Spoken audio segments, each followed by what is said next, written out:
Fala aí, galerinha, beleza? Eu sou o professor Júlio e nós vamos começar mais uma aula de matemática do Dascalos. Hoje, galerinha, nós vamos falar um pouquinho de geometria plana e dentro da geometria plana, especificamente sobre área de quadriláteros, tá? Lembrando que quem está meio esquecido aí, pode assistir a nossa aulinha de quadriláteros no outro vídeo que a gente gravou, tranquilo?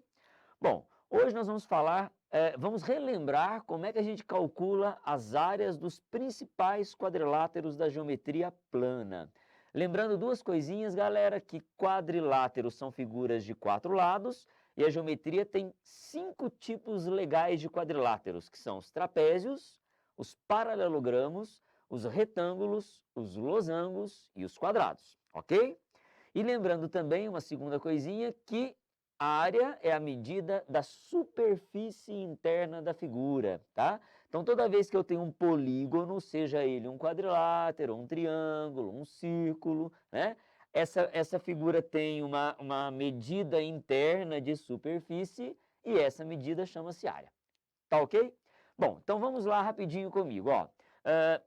Trapézio, turminha. A gente aprendeu que trapézio é um quadrilátero de duas bases paralelas e a distância entre as bases é a altura.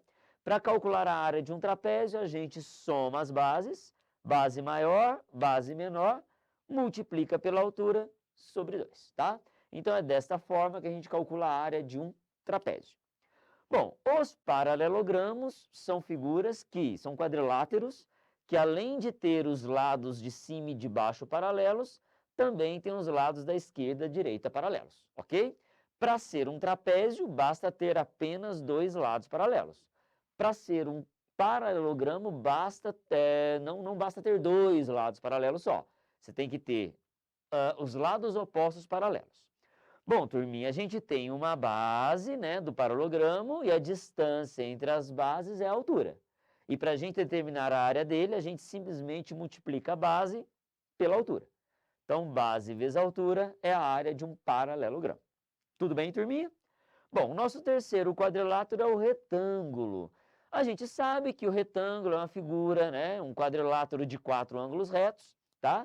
Ele também tem uma base e ele também tem uma altura. E a área dele também é base vezes altura. Professor Júlio, o paralelogramo e o retângulo têm as mesmas fórmulas de área? Sim, é a mesma fórmula. Por quê? Porque um retângulo nada mais é do que um paralelogramo de ângulos retos, tá? Todo retângulo é, no fundo, um paralelogramo. Só que chame atenção, turminha, para uma coisinha básica aqui, ó. No retângulo, o lado dele já é a altura. No paralelogramo, não. O lado não é igual à altura. Tá? Então, só fica ligado nesse caso. A fórmula é a mesma, mas aqui o lado é a altura e aqui não, né? A altura, ele está interno, aqui a figura, ou aqui fora, externo. Tudo bem? Quarto e penúltimo quadrilátero são os losangos. Relembrando, turma, que losango é um quadrilátero de 4 lados iguais. Todo quadrilátero que tem 4 lados iguais é um losango.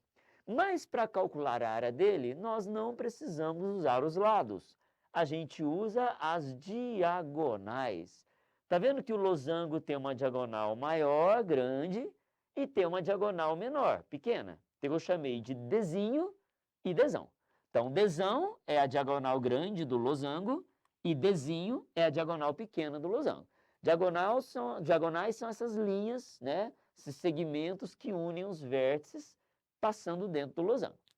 Turminha, e para a gente calcular a área de um losango, a gente faz diagonal maior vezes diagonal menor dividido por 2. Né? Resumindo, desão, desinho por 2. E fechando, né, o nosso quadro de fórmulas, o nosso último quadrilátero legal que a geometria tem são os quadrados.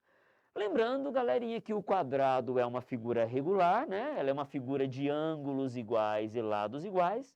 E a única coisa que nós precisamos saber para calcular a área de um quadrado é o seu lado. A área de um quadrado é lado quadrado, tá? Calcular a área, galera, é extremamente importante para a prova do Enem. Tem muitas questões de geometria que vão abordar esse lance de áreas, tá? Então, essa aulinha foi para isso, foi para a gente relembrar como é que a gente calcula a área dos principais quadriláteros. Bom, espero que tenham entendido, curtam aí à vontade, compartilhem e até a próxima.